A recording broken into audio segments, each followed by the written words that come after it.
Vamos lá, muito bem. O Livro dos Espíritos é o nosso estudo de hoje, parte segunda do Mundo Espírito ao Mundo dos Espíritos, capítulo 4, Pluralidade das Existências. Nós estamos aqui agora no item, finalizando, na verdade, Sexo nos Espíritos. Falta apenas um item aqui para a gente poder concluir. E depois o próximo, Parentesco e Filiação, vai ser a sequência do nosso trabalho. Então vamos lá. Bom, nós estudávamos então, aqui no nosso Livro dos Espíritos, essas questões 200 e 201, foi as duas que nós analisamos, e muito antes de pegarmos essas questões, por exemplo, se tem sexos os espíritos, e aí a resposta, não como entendeis, pois que os sexos dependem da organização. Há entre eles amor e simpatia, mas baseados na concordância dos sentimentos. E aqui nesse primeiro item nós vimos então que a resposta dos espíritos foi voltada para relacionamentos. Então, quando se fala, por exemplo, sobre relações heteroafetivas, relações homoafetivas, que isso hoje, esses tipos de relações estão se tornando naturais aqui na nossa sociedade contemporânea, coisa que não acontecia, por exemplo, há 30 anos. E aqui fala sobre amor e simpatia. Então o foco dessa resposta é baseado então nessas relações afetivas, ou até mesmo nas relações físicas, seja como for. Mas o detalhe que nós aprofundamos aqui, quando então trabalhamos essa questão, é a influência do sexo que o espírito adota em termos... sempre aconteceu na história da humanidade, Então hoje nós temos ali os relacionamentos sendo vistos muito mais do que simplesmente relações, até mesmo, tanto... hoje nós falamos homoafetivos ou heteroafetivos, mas até pouco tempo, e ainda é utilizado homossexual ou heterossexual. Quer dizer, relação entre duas pessoas apenas baseados no interesse físico. Mas nós compreendemos que as relações, muito mais do que físicas, elas se tornam muito mais profundas e muito mais verdadeiras quando envolvem o afeto. Então, mas eu falava para vocês que a determinação sexual do sexo biológico, da organização física que o espírito adota quando ele reencarna, dependendo da sociedade onde ele se encontra e da forma como ele se conduz nessa sociedade, essa escolha que foi feita interfere diretamente na forma como ele vai viver. Então, uma sociedade em que você adota o sexo masculino ou você adota o sexo feminino, dependendo da forma como você, da época, do local, da cultura, você tem mais ou menos liberdade. Você tem mais ou menos acessos àquilo que a sociedade pode permitir. Basta a gente lembrar, muito simples, que indo para o Oriente Médio, nas religiões, nas sociedades que são controladas pelas religiões fundamentalistas, as meninas, por exemplo, são proibidas de estudar.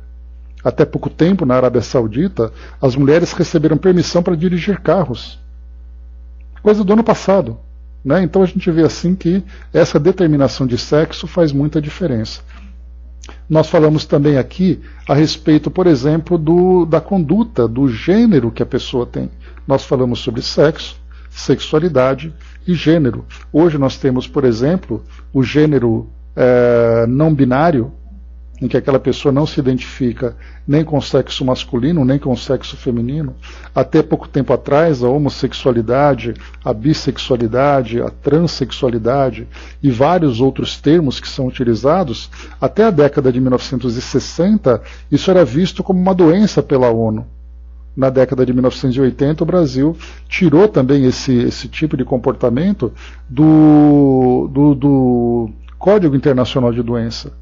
O Ministério da Saúde começou a perceber que isso não era uma doença, mas era visto. E ainda hoje nós temos ali alguns grupos, né, algumas doutrinas e tudo mais que procuram a cura para a homossexualidade. Né? Então, o homossexualismo era uma expressão que era utilizada anteriormente como sendo uma patologia, né, uma patologia mental, depois passou a ser homossexualidade, e agora nós procuramos, mesmo com o termo homossexualidade, ter ali uma compreensão melhor a respeito do significado disso na vida de uma pessoa. Bom dia, Didima. Então aqui nós conversamos sobre todos esses detalhes, né, porque é importante isso. No momento em que o espírito escolhe qual vai ser ali o sexo que ele vai reencarnar, nós temos que pensar em todas as consequências, positivas ou negativas, que decorrem dessa escolha. A mulher, por exemplo, tende à maternidade. Portanto, quer dizer, gerar uma criança, gerar um filho, receber um espírito sobre a sua tutela, ter ali os efeitos, né, do que o organismo produz sobre a sua personalidade, né, em relação a hormônios, em relação a comportamento, a maior ou menor sensibilidade e tudo mais, tudo isso interfere, por exemplo, no corpo da mulher, assim como no homem. Também temos ali outros efeitos que vão sendo ali observados, e a ciência vem estudando isso. Então, quando se pergunta se o espírito tem sexo, nós falamos lá em cima do princípio inteligente. Ele é neutro e ele vai se desenvolvendo de acordo com as suas necessidades. Aqui embaixo, então, por exemplo, no 201, Kardec colocou, né, em nova existência, pode o espírito que animou o corpo de um homem animar o de uma mulher e vice-versa? A resposta de certo. São os mesmos os espíritos que animam os homens e as mulheres.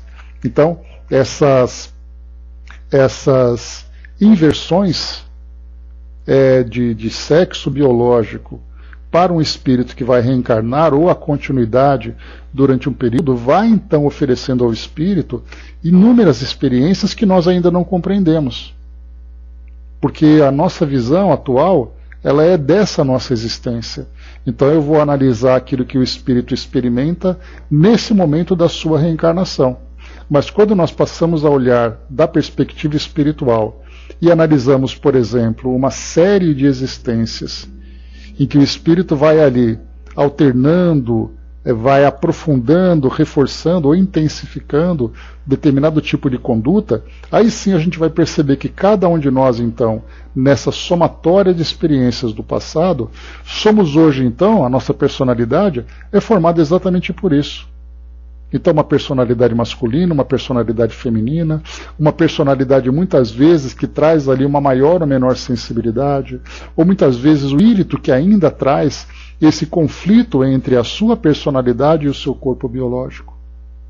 E eu falo conflito porque de fato é tanto assim que muitas pessoas que acabam vivenciando esse conflito de gênero optam ali por uma transexualidade, por exemplo, por cirurgias, por tratamentos, né, por uma série de procedimentos hoje que a medicina oferece, assim como também a própria psicoterapia, para fazer com que o indivíduo consiga sentir-se bem consigo mesmo.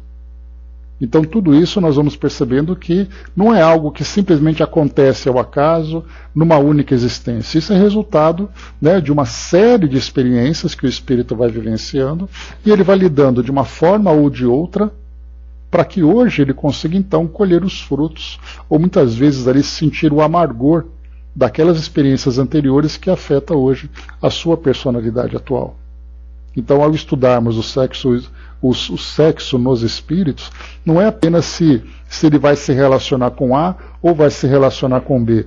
Como é a sua vida dentro desse contexto? E isso vai interferir diretamente, mais uma vez, na sua própria formação. Dudu colocou, né, e aí o que poderíamos chamar hoje, né, sintomas de uma transição planetária ou regeneração. Nesse caso, Dudu, a gente vai encontrar muitos outros fatores, né? Fatores sociais, fatores psicológicos, questões das mais variadas que afetam, nesse caso, essa parte da transição planetária, né? Essa questão do modo como o espírito vive aqui no mundo hoje é um dos elementos que devem ser considerados. Como o espírito reage àquilo que o mundo está oferecendo. Mas as influências do próprio mundo também interferem diretamente no modo como o espírito vai se comportar. Então, na verdade, nós temos ali, né, várias equações que devem ser consideradas, que do nosso ponto de vista acabam não sendo nem percebidas. Porque se nós olharmos apenas hoje, e nós lembramos, né, que a ideia da reencarnação, por exemplo, ela é uma ideia muito restrita a grupos que são reencarnacionistas. Mas, de um modo geral, o mundo apenas vê hoje a realidade atual. Então ele acha que ele é aquilo que ele nasceu hoje, que a única existência que ele tem está relacionada com aquilo que ele possui, com as suas experiências, sem levar em consideração tudo aquilo que veio antes dele e tudo aquilo que virá depois. Então a transição planetária está trazendo experiências muito mais profundas, muito mais complexas, né? Não apenas restrita ao comportamento do indivíduo baseado no sexo, né, que ele tem, que ele adota hoje nessa existência. Bom dia, mãe. O autismo em alta, doenças novas surgindo, mutações virais, né? Então isso aí é tudo consequência natural da biologia. Se nós pensarmos, né, no passado, né, cada geração enfrentou ali os seus conflitos e os seus distúrbios, né? Se nós pensarmos, por exemplo, que lá na Idade Média a violência era muito mais presente, as necessidades e as dificuldades eram muito maiores, lá eles tinham também os seus dramas. Só não era diagnosticado e não era tratado como tal. Mas tudo aquilo que a gente tem hoje, eles também enfrentaram no passado. Epidemias, né? Basta lembrar, por exemplo, quando nós chegamos ali nos séculos X, século XI, nós tivemos ali a peste negra, que dizimou quase que 1/3 da Europa. Imagina o efeito psicológico que aquilo gerou naquelas pessoas. Se nós achamos, então, que a pandemia gerou para nós, né, essa questão de saúde mental na atualidade, imaginemos naquela época, em que 1/3 da população mundial ou da população europeia foi quase dizimada. Imaginemos a gripe espanhola, hoje chamada espanhola injustamente, né, mas é uma gripe que aconteceu no início do século XX, com tantas e tantas pessoas que acabaram desencarnando vítimas dessa doença. Imagina o que isso provocou na mente das pessoas. As grandes guerras que nós tivemos, 6 anos de Segunda Guerra Mundial, por exemplo. Como que as pessoas viveram naquela época, os transtornos que elas sofreram, né? Então cada geração teve ali o seu momento. E tudo isso, lembrando, né, tudo isso fez parte, né, do fim do século XIX para cá. Todos esses eventos foram trabalhando a humanidade, se preparando para essa transição planetária, porque ela já começou, segundo aquilo que os espíritos trazem para nós, e vai durar ali algumas gerações. Então cada um desses eventos vão trazendo para a humanidade determinadas experiências para que ela possa se preparar para essa transformação. Né? Então a gente vai vendo ali, cada geração teve o seu momento, né? E quando nós falamos cada geração, lembrando que nós também estivemos naquele período vivenciando essas mesmas experiências, né? Muitas vezes, se não do plano físico, do plano espiritual, porque o fato de estarmos no plano espiritual, nós não estamos isolados de tudo aquilo que o mundo material vai vivenciando também, já que existe essa relação tão estreita entre as duas dimensões, né? Então vamos lá. E o último aqui então, que eu queria finalizar com vocês, a questão 202, acabei até calculando errado, né? A gente poderia ter finalizado ela. Quando errante, que prefere o espírito, encarnar no corpo de um homem ou no de uma mulher? Aí então vem a questão. Primeiro, se os espíritos têm sexo, não como entendeis. Ele pode reencarnar como homem, depois como uma mulher e vice-versa? Sim. São os mesmos que vão ali invertendo de acordo com a necessidade. E aí a pergunta é, já que cada espírito vai vivenciando essas alternâncias, né, na forma como ele vai vivenciar as suas experiências no mundo material, o que ele prefere? Aí vem essa questão, né? A resposta dos espíritos: isso pouco importa.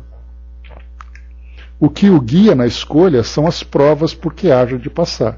Aí, como eu sempre falo para vocês, a resposta dos espíritos aqui, elas são sempre genéricas e sempre trazidas de um ponto de vista bem elevado.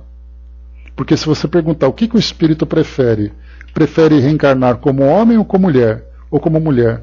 Quando ele diz isso pouco importa, e pouco importa no contexto evolutivo, mas para o espírito em si, claro que isso importa.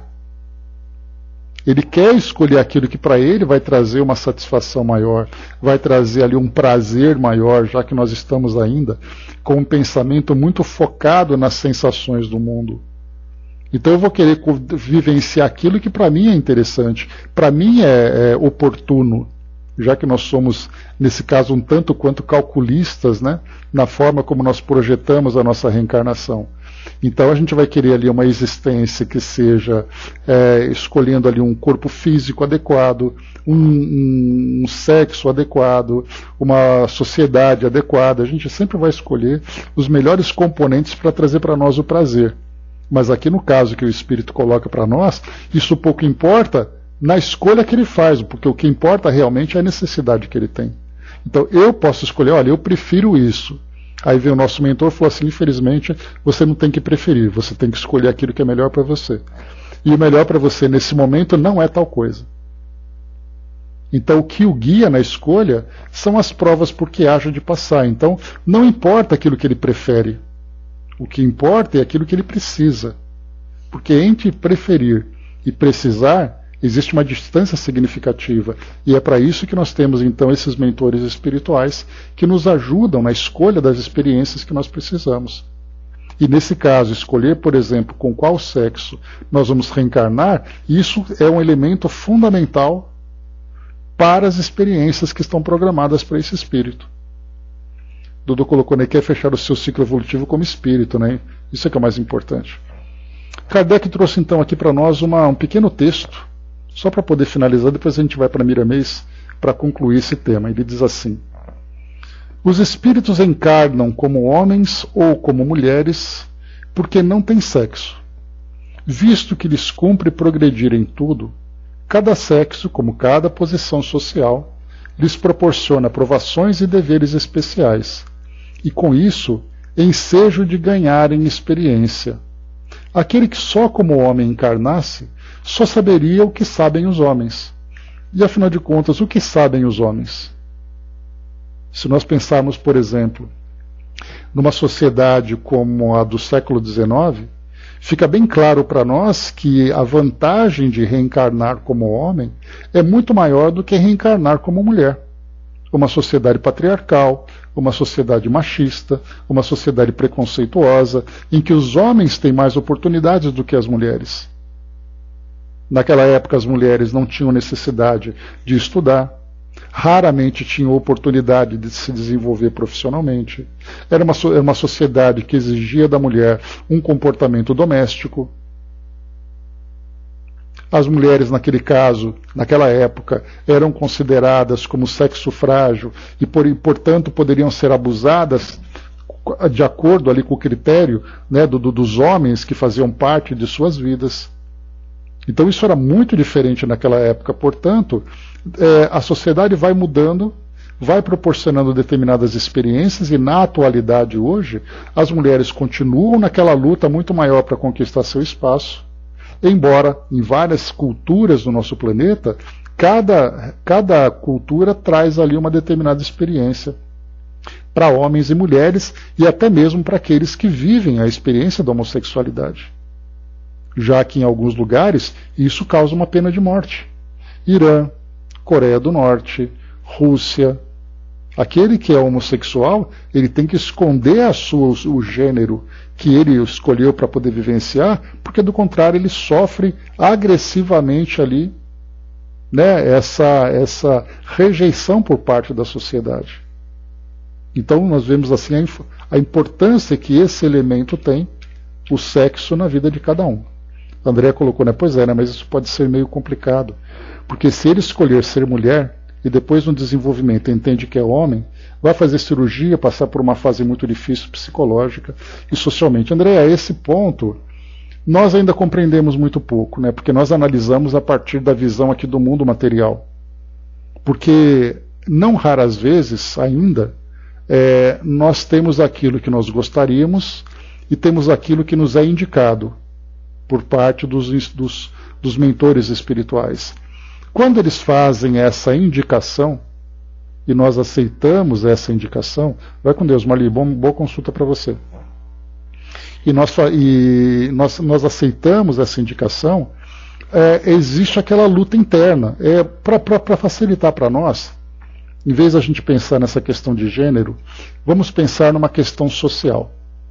Eu sou alguém que numa existência viveu uma família rica, uma família influente, uma família cheia de facilidades, patrimônios, prazeres, etc, etc.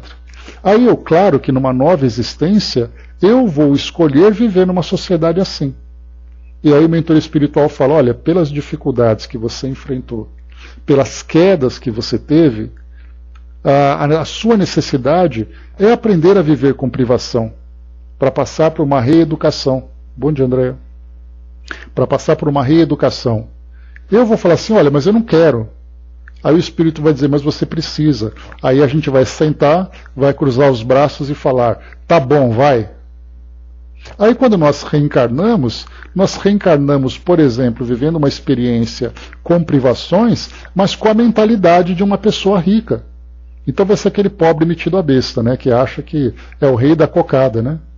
Ele está ali catando lixo para poder se alimentar por falta de opção, mas ele quer ficar no topo do lixo, né, porque ele se acha mais importante. E o que significa isso? É aquele espírito que traz ainda na sua tendência, no seu comportamento, nos seus valores, ainda aquela existência anterior. E na atual ele vive esse conflito social. Ele vive uma condição querendo outra. Quando nós falamos na questão da personalidade, do gênero de alguém, também nós encontramos essa mesma situação. Você viveu uma determinada experiência, você reencarna, e você traz as tendências. Então, muitas vezes nós temos ali uma ou outra tendência que não interfere no nosso comportamento, nós conseguimos fazer direitinho. Mas muitas vezes essa tendência é tão presente que ela acaba interferindo e muitas vezes até prejudicando o nosso comportamento.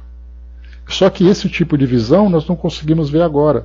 Porque, por exemplo, falar sobre a homossexualidade da visão espiritual nós não conseguimos. O que a gente faz é ter algumas deduções, imaginar por que o espírito está vivendo essa ou aquela experiência, por que ele traz essa ou aquela tendência, será que ele fracassa, será que ele é bem sucedido, quando ele escolhe esse ou outro caminho, somente olhando da perspectiva espiritual, a partir de uma visão também muito mais ampla. Então esse tema para nós ele foi muito pouco explorado dentro da doutrina. A gente procura aplicar todos os nossos valores, toda a nossa compreensão sobre a imortalidade, sobre a reencarnação, sobre tendências e tudo mais, mas na verdade a gente não consegue compreender isso ainda. Nós precisaríamos estudar, por exemplo, várias experiências de espíritos que passaram por esses conflitos de gênero com relação a sexo e entender quais são os resultados, aqueles que conseguiram vivenciar de uma forma positiva e aqueles que ainda continuam sofrendo por causa disso. Então a gente não tem ainda dados, informações suficientes, porque esse é um tema que foi muito pouco estudado dentro da doutrina espírita, ainda. Mas certamente nós teremos experiências assim. Nós vimos até no livro, foi do Filomeno de Miranda, foi o Bastidores da Obsessão. Vocês se lembram, né? Nós tínhamos aquele garoto que era abusado pelo tio. Numa existência anterior ele veio como uma mulher promíscua, e nessa existência atual ele veio como um jovem do sexo masculino, mas trazendo ainda tendências muito fortes da sua personalidade anterior, foi assediado, acabou de certa forma sendo abusado, cedendo e depois vivendo conflitos para voltar ao equilíbrio e ter novas conquistas. Então a gente pegou aquele caso em especial e fez ali um estudo, mas é impossível a gente generalizar aquele caso especificamente para outras situações, já que todos nós vivemos experiências dessa natureza. Ora viemos com o sexo, ora viemos com outro, ou muitas vezes repetimos algumas tendências. Nós mesmos vivemos isso, a gente não faz ideia qual é a nossa história. A gente pega um ponto ou outro assim, daquele que vive esse conflito e daqueles que adotam, aceitam normalmente ali as suas experiências.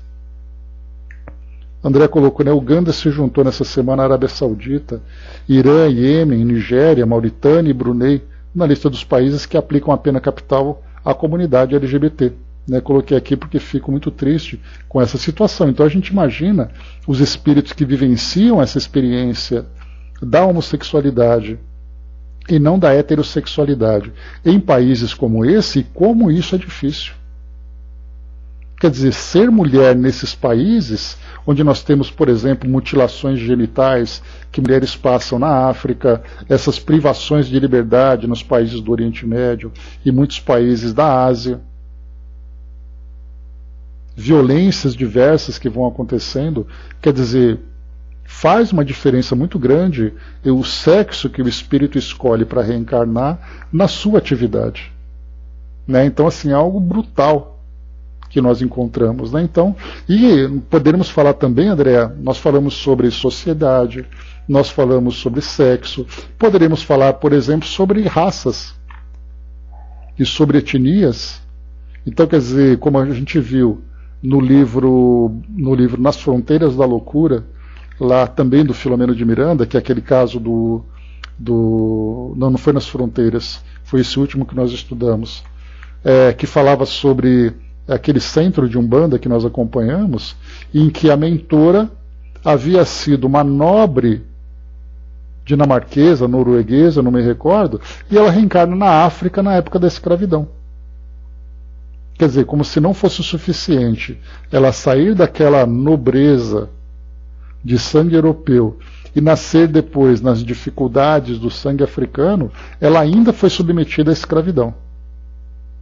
Então, quer dizer, cada experiência terrena traz para nós um tipo de aprendizado, que ele pode ser um aprendizado de fácil assimilação, como pode ser um aprendizado muito doloroso. Então, tudo isso, né, cada experiência proporciona para nós um tipo de aprendizado. Né? E por isso que nós olhamos para o mundo hoje, e essa é uma visão muito proveitosa para nós que a doutrina espírita proporciona, é olharmos para o mundo hoje de um modo geral e fazermos essa radiografia, de não vermos ali um país, um indivíduo, um evento. Nós vemos o espírito, vemos o mundo como uma escola para cada um. E isso é para nós um crescimento muito positivo, porque nós olhamos para nós mesmos e nos vemos também parte desse processo, como olhamos para pessoas próximas a nós, comunidades próximas a nós, países e mundo como um todo. Então vemos ali o espírito vivendo as suas experiências. Então vamos lá, só para a gente poder concluir essa questão 202, eu vou aqui com Miramês. O artigo que ele escreve o texto que ele escreve é Escolha do Sexo. Vamos entender aqui o que ele passa para nós. Muitos sentem dificuldades em aceitar a expressão espírito errante, pois ela deixa a ideia de que o espírito não tem pouso certo, estando a perambular pelo espaço, sem obrigações que lhe correspondem à personalidade. Contudo, a doutrina dos espíritos nos mostra, através dos tempos, as condições dos espíritos, suas moradas e o que fazem no mundo espiritual, construindo a sociedade de espíritos após o túmulo. Convém a todos os espíritas estudarem e meditarem na vida futura para que novos conhecimentos venham a cair em suas mãos. Não podemos generalizar o assunto. Tem almas que ficam onde determinar sua conduta. Porém, os sérios se encontram sempre em colônias, trabalhando para o seu adiantamento em favor dos homens e dos espíritos desencarnados, sem condições de compreenderem o objetivo primordial da vida, que poderiam ser aqueles classificados como errantes. Assim como os homens civilizados vivem em sociedades, obedecendo a leis que eles acham mais convenientes, que assegurem a paz e projetam a comunidade, assim são os espíritos desencarnados. As organizações humanas são cópias imperfeitas trazidas do mundo espiritual. Todos os reinos, para terem vida melhor, se organizam e obedecem às leis daquela faixa. O espírito, no mundo espiritual, nem sempre escolhe as modalidades da sua reencarnação. Ele precisa passar pelos processos que lhe trazem a paz espiritual, seja como homem ou como mulher, assegura a consciência iluminada que todos os caminhos nos levam à tranquilidade espiritual.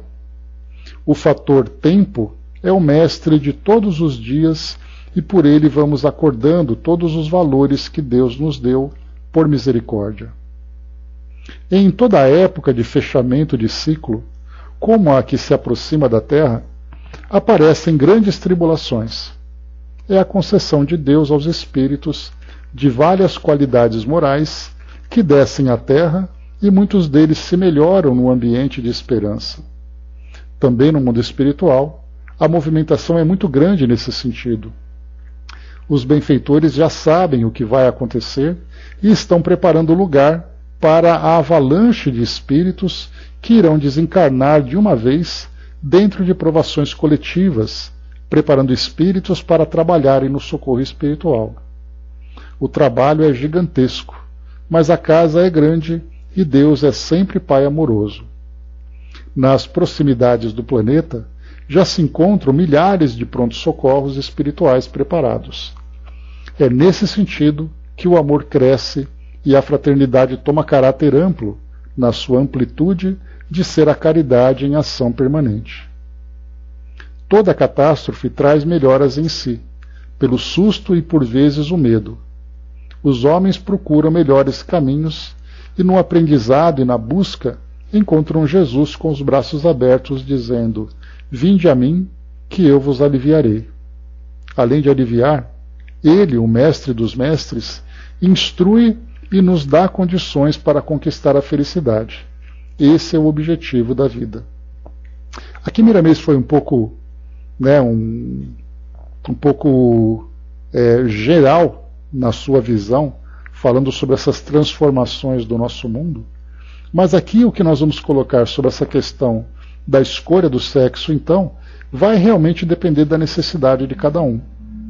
E vai ser levado em consideração as relações que o espírito vai ter na sua existência atual, o reencontro com determinados espíritos, a posição que ele vai ocupar e aquilo que essa posição pode oferecer para ele, de obstáculos ou de oportunidades para que ele possa se desenvolver, dando a ele maior ou menor liberdade, experiências variadas que ele vai aprender.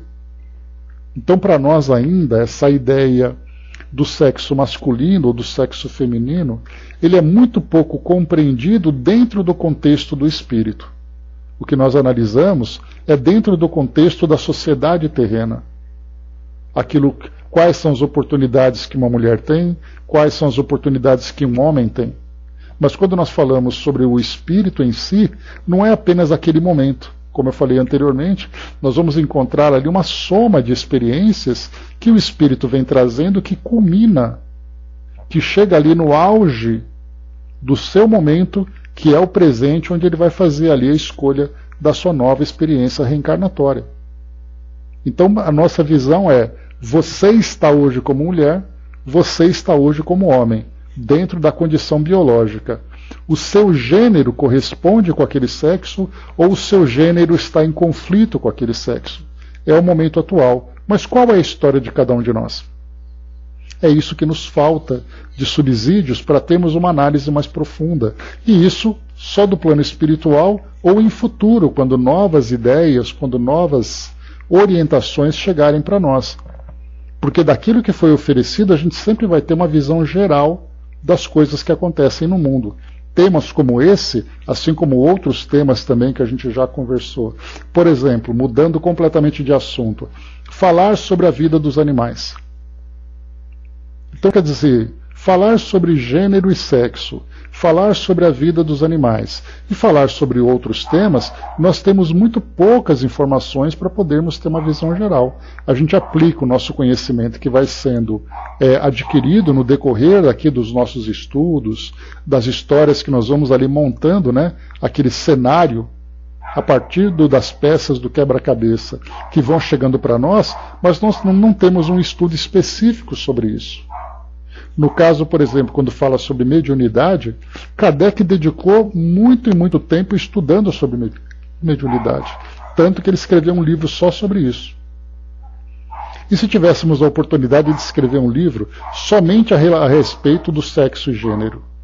Um outro livro apenas a respeito dos animais, mas da visão espiritual.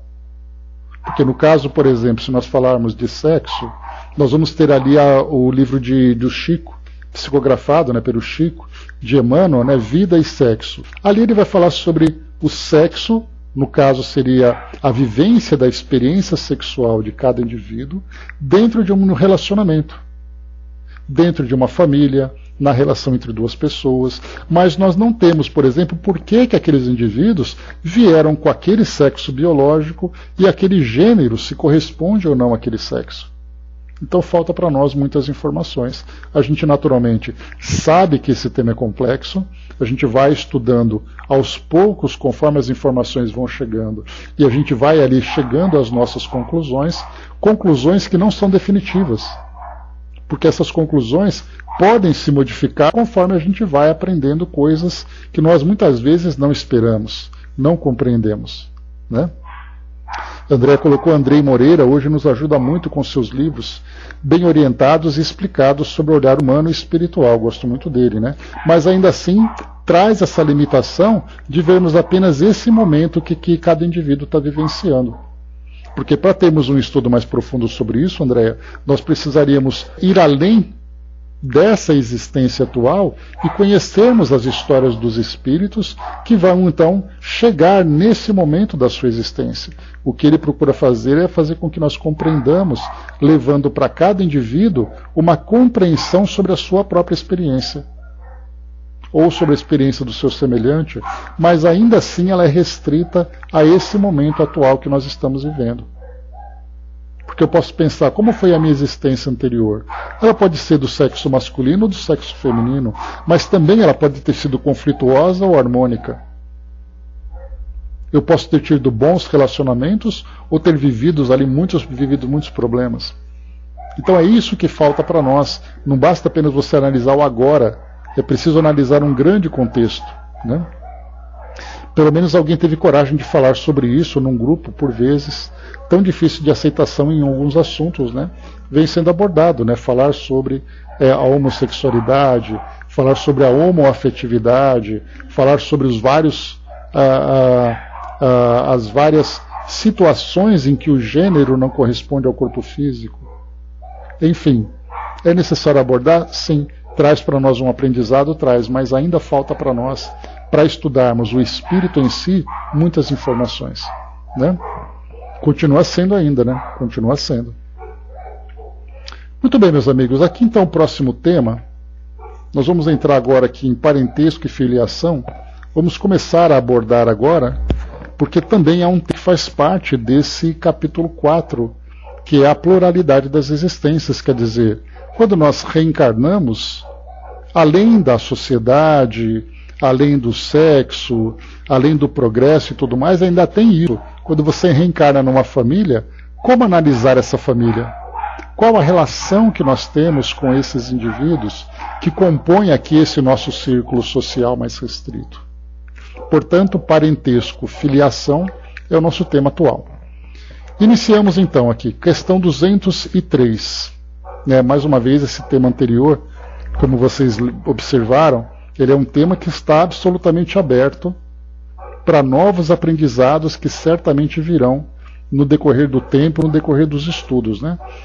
Nós vamos encontrar livros no futuro. O próximo livro, por exemplo, de Manuel Filomeno de Miranda, que é o Sexo e Obsessão, certamente nós teremos ali mais informações a respeito disso.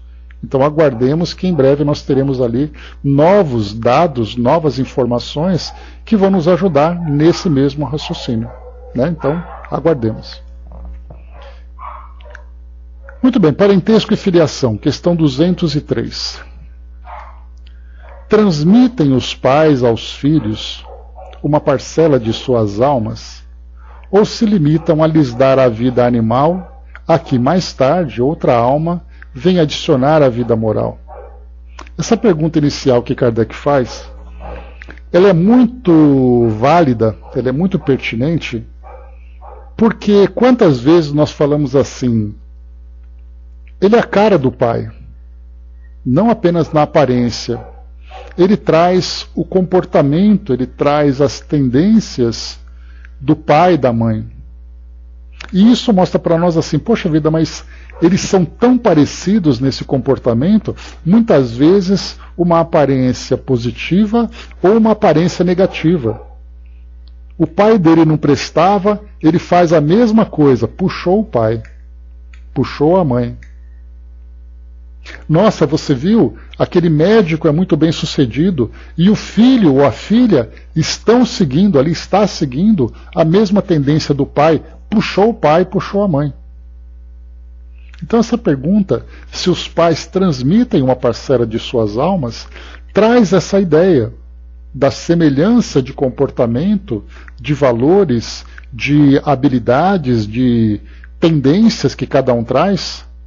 Da mesma forma, a aparência biológica, mas a parte biológica ela é facilmente compreendida a partir do momento em que nós estudamos a genética. Né, onde nós temos ali os gametas, depois nós temos ali o zigoto, a carga genética que um puxou o outro na aparência. Tem muitas vezes até muitas fotos e muitos vídeos que mostram a semelhança entre pais e filhos, e a gente fica impressionado que aquele filho nada mais é do que a versão daquela pessoa, daquele pai ou daquela mãe que envelheceu. Porque quando ele envelhecer, ele vai ter a mesma cara. Nós vemos atores, né, que têm essa mesma semelhança. Por exemplo, né, como é que ele chama? É o pai e filho, né? Me esqueci o nome dos dois agora, que fazem novelas e tudo mais. O Tarcísio Meira e o Tarcisinho, né? É a cara de um, focinho do outro. Impressionante como eles são parecidos. E aí a gente vai dizer, poxa vida, tá vendo? O filho puxou o pai. O pai é ator, poxa vida, o filho também é ator. Olha só, até na alma eles se parecem. Então esse tipo de experiência que nós vivemos aqui no nosso mundo levanta essa questão, como é isso na relação entre pais e filhos, né? Filho de peixe, peixinho é, né? Exatamente, também tem essa expressão. Então esse tipo de experiência que nós vivemos aqui no mundo, observando essas semelhanças tão profundas que existem entre filhos e pais, a pergunta é, qual a relação de alma que eles têm? Inicialmente, nós já falamos sobre isso, a respeito do nascimento de uma criança. Nós temos várias religiões, ou temos até mesmo a ciência ou filosofias, que trazem as suas propostas. Então nós temos 3 linhas, de um modo geral, que abordam essa questão. Nós temos a linha criacionista, em que o espírito é criado no momento do nascimento, se isso considerando a existência da alma, a existência do espírito. Então, para muitas religiões, o espírito é gerado por Deus no momento em que uma criança nasce. Então, esse daqui é a visão criacionista. Nós não vamos falar da ciência agora, porque a ciência não considera o espírito. Ele considera apenas o indivíduo no seu psiquismo, na sua personalidade, que ela passa a existir também como consequência do desenvolvimento biológico, neurológico do indivíduo. Então, nós somos, segundo a visão da ciência, nada mais do que uma reação bioquímica do nosso cérebro. Alguns cérebros tendem a oferecer uma determinada característica de personalidade, outros cérebros, outras características, habilidades, inteligências, comportamentos, tudo reação bioquímica, tudo é o acaso que proporciona. Essa é a visão da ciência. Mas não é porque a ciência é malvada, porque a ciência é ignorante, é porque a ciência depende de elementos que precisam ser estudados. A ciência não se baseia em fé. Tanto que nós temos cientistas que acreditam em Deus, que têm a sua religião, mas eles não podem olhar no microscópio e ver ali um espírito. Ele vai ver células, ele vai ver cromossomos. Então a ciência, na verdade, ela não nega a existência de Deus, ela não nega a existência do espírito. Ela apenas diz que naquele momento, nesse momento atual, ela não pode comprovar. Portanto, ela só pode ficar com aquilo que é palpável. Então não vejamos a ciência por esse lado negativo. Ela precisa de dados, precisa de informações. Ela não é contra as religiões.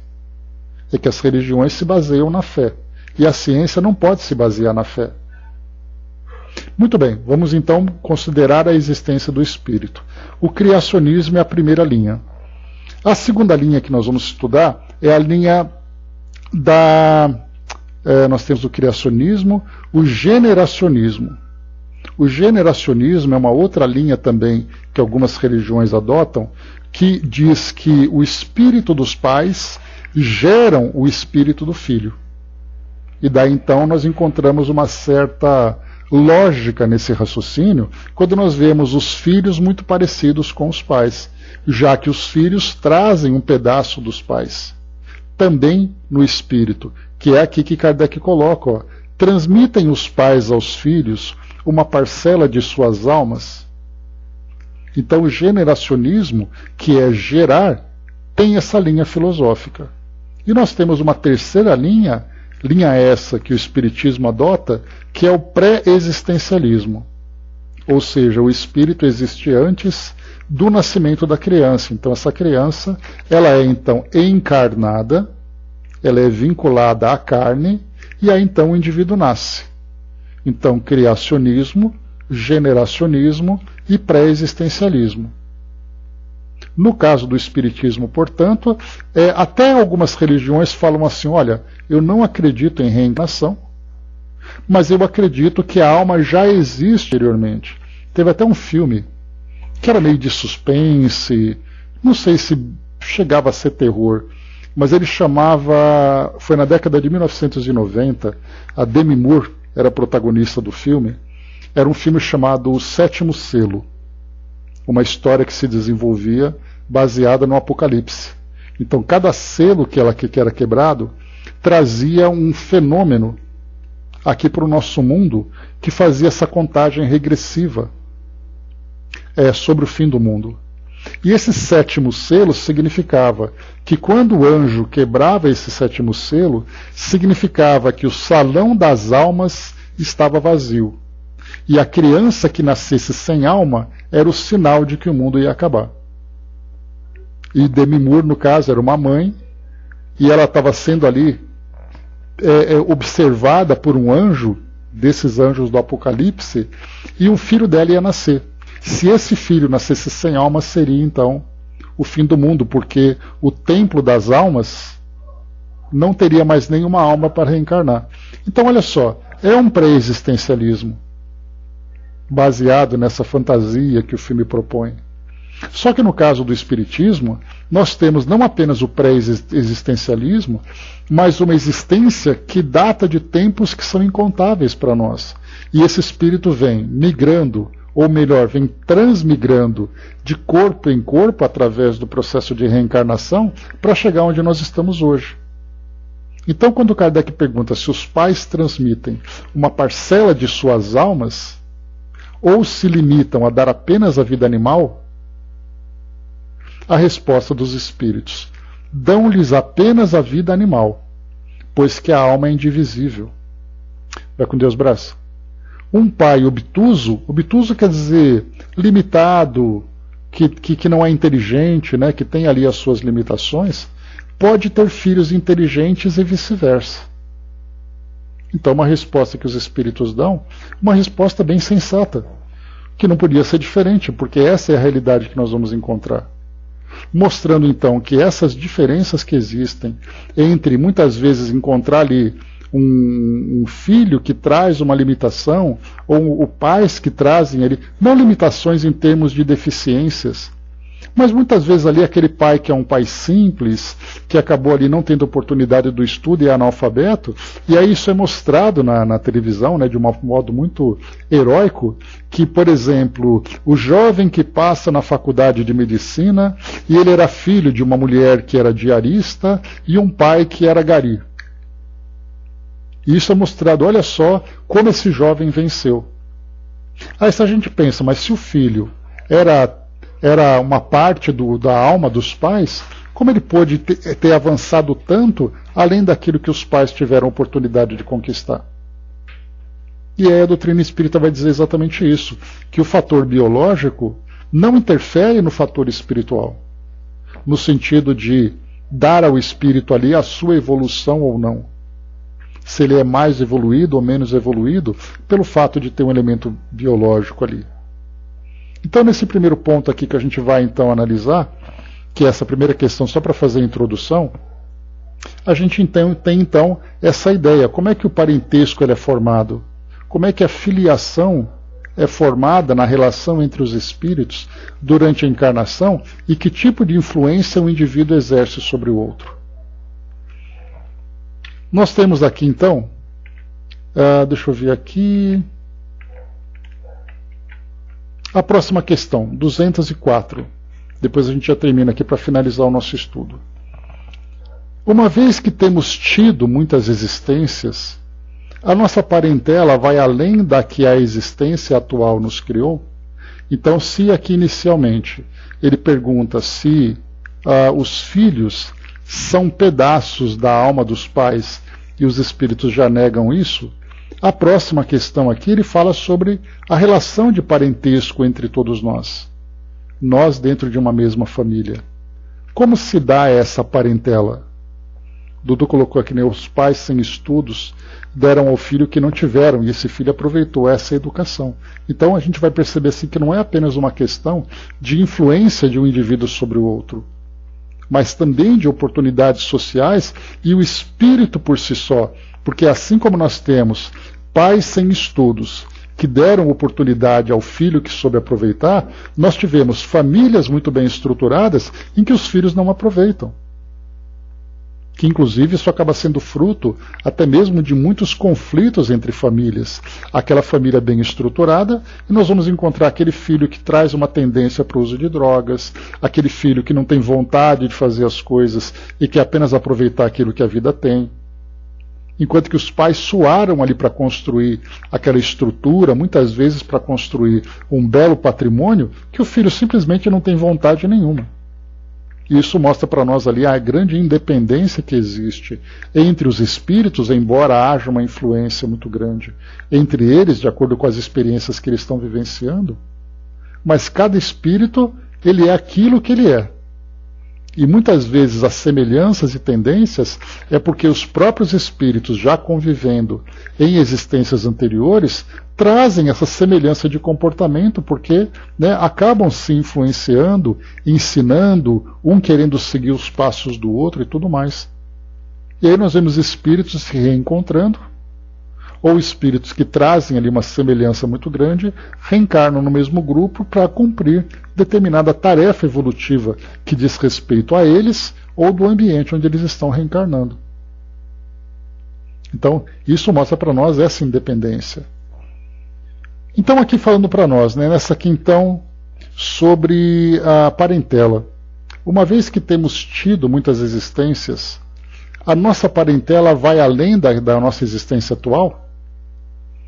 Não pode ser de outra maneira. A sucessão das existências corporais estabelece entre os espíritos ligações que remontam a vossas existências anteriores. Daí muitas vezes a simpatia que vem a existir entre vós e certos espíritos que vos parecem estranhos. Então aqui para nós, essa questão da parentela, é muito interessante que se nós analisarmos hoje quem são os nossos familiares, nós vamos encontrar irmãos, pais, tios, primos, avós e tudo mais, e aí então aquele nosso grupo mais próximo, vamos falar ele um grupo de 3 ou 4 gerações, dos bisavós até os bisnetos, vamos pegar assim 4 gerações. E aí a relação que esses espíritos têm vão sendo construídas através do tempo. E aí nós vamos encontrando aquelas pessoas com quem nós temos mais afinidade, aquelas que é uma relação normal, é aquele pessoal que se encontra em casamento, em velório, batizado, então, como é que você está e tal. E nós temos aquela relação que já é mais próxima. A gente se fala toda semana, sempre que tem aquela festa nós escolhemos aquela casa, aquele grupo, para poder participar, para poder interagir e tudo mais. E temos aqueles familiares que a gente nem lembra que existe. Eu tenho um primo de 1º grau. Não sei onde anda, não sei o que faz, eu não ligo, ele também não liga, então fica por isso mesmo. Mas de qualquer forma nós temos esse grupo consanguíneo formado entre essas 4 gerações. Dentro desse grupo nós criamos então essa relação de afinidade. É o tipo de relação que a gente diz assim, poxa vida, espero que numa próxima reencarnação eu volte a encontrar esses mesmos familiares. Porque são pessoas de quem eu gosto muito. Da mesma forma que eu vou dizer, tomara que eu não encontre nunca mais. Porque às vezes é uma relação de antipatia que precisa ser reencontrada, porque no passado nós temos uma história. Quando nós falamos de uma encarnação anterior, da minha existência anterior, eu também tive meus bisavós, meus avós, meus tios, meus pais, meus irmãos, meus filhos. Então o que ele está colocando para nós aqui é que através dessas nossas existências, uma vez que temos tido muitas existências, a nossa parentela vai além da existência atual. Então quer dizer que nós vamos formando essa família espiritual, muito mais do que família consanguínea, através da nossa história. E do diante dessas várias existências, é o que faz com que nós, retornando ao plano espiritual, nós vamos reencontrar com espíritos, com pessoas que a gente nem sabe que existe nessa nossa existência atual, mas que através da rememorização da nossa história passada, são espíritos que nos acompanham hoje como amigos espirituais, como orientadores, como mentores, que fazem parte da nossa história. E ele vai dizer, olha, há 2 encarnações, você era meu neto, e hoje eu estou aqui te acompanhando pela afinidade que nós temos. E nessa existência atual eu nem sabia. Então nós temos aqueles espíritos reencarnados, junto conosco, vivendo essa mesma experiência. Temos a família espiritual de espíritos que não estão encarnados, mas que são próximos a nós, assim como outras experiências anteriores. A pergunta é, em quantas existências nós estamos nos reencontrando? Nós aqui na sala, por que não? Mas também dentro da nossa família. Será que nós estamos com os nossos pais, com os nossos irmãos, há 2, 3, 4 reencarnações?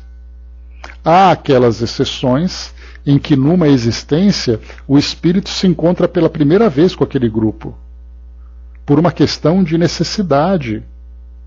Mas não significa que esse espírito está deserdado de uma família espiritual. É que esse isolamento para ele é uma necessidade. Mas ele segue sendo acompanhado por familiares que estavam ali muito próximos. Muitas vezes um pai, uma mãe, um avô, um irmão, um companheiro, que faz parte da sua história. Eis então ali que a gente vai percebendo que essas existências vão oferecendo para nós a oportunidade de ampliar cada vez mais essa relação. Mas muitas vezes um espírito que faz parte da nossa história segue seu próprio caminho. Portanto, nós estamos o tempo todo formando várias e várias famílias. Né, tia Alcina, aqui um grande beijo, tia Alcina. Traz para nós assim, né? Por isso, filho, a importância da educação espírita, através da vontade de levar a criança e ao adolescente a primícia de estar levando sua evolução na Terra e espiritual com as histórias e aprendizados de uma forma mais divina com os nossos professores do Evangelho, que seguem os instintos escolhidos por seus pais, que ajudam a contribuir na melhor dinâmica de um aprendizado melhor, contado e absorvido por esses meninos e meninas, que têm como exemplo alguns de vocês. Então, quer dizer, o trabalho de educação espiritual, educação do espírito feito através desses estudos, nós chegamos até a falar sobre isso ontem, a respeito dos grupos de família que os centros espíritas promovem, que os grupos de trabalho, de um modo geral, também promovem, como é o caso do Espiritismo.net. Para você não apenas educar o jovem, para falar para ele que ele é um espírito mortal, que ele tem uma relação dentro da família, que ele tem um compromisso de se desenvolver e crescer, mas também falar para a família dizendo, olha, vocês não estão juntos por acaso. Que além dos desafios que vocês devem enfrentar juntos na relação de simpatia, de antipatia, vocês estão fortalecendo laços que já foram construídos anteriormente. Então, quando nós falamos em educação da família, evangelização, tudo isso tem um significado fundamental quando nós falamos na formação dessa grande família universal da qual nós fazemos parte e com a qual nós estamos nos desenvolvendo. E é muito importante isso para nós termos essa consciência. Ao olharmos para um familiar nosso, saber que não foi por acaso que nós estamos ali. E até mesmo, se for ali uma família estranha para nós, como a gente já conversou sobre isso, né, um exemplo que foi mencionado no Memórias de um Suicida, eram espíritos que desencarnaram pelo suicídio, chegando ao mundo espiritual precisando de um ambiente, precisando de ajuda para retomar o seu equilíbrio, porque ele não pode voltar para o seu núcleo anterior.